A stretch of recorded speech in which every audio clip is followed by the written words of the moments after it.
ذالک الذی سے مراد کیا ہے؟ پچھلی آیت میں جو ذکر فرمایا کہ والذین آمنوا وعملوا الصالحات فی روضات الجنات، کہ ایمان والے اور نیک اعمال والے جنتوں کے باغات میں ہوں گے۔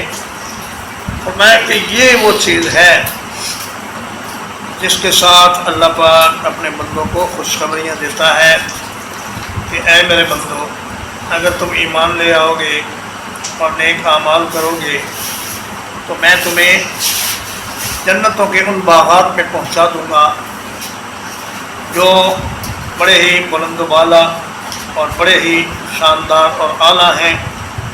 اور جتنا کوئی زیادہ نیک ہوگا اتنا ہی اس کا گھر بلندی پہ ہوگا اور اللہ کے عرش کے قریب ہوگا۔ قل لا اسألکم علیہ اجرا، اے میرے حبیب آپ ان کفار و مشرکین سے یہ فرما دیجئے کہ میں تم سے اپنی اس دعوت کا کوئی بدلہ نہیں مانگتا، الا المودۃ فی القربى، مگر رشتہ داری کی وجہ سے جو دوستی تمہیں کرنی چاہیے میرے ساتھ وہ تم کرو، کم از کم اتنا تو کرو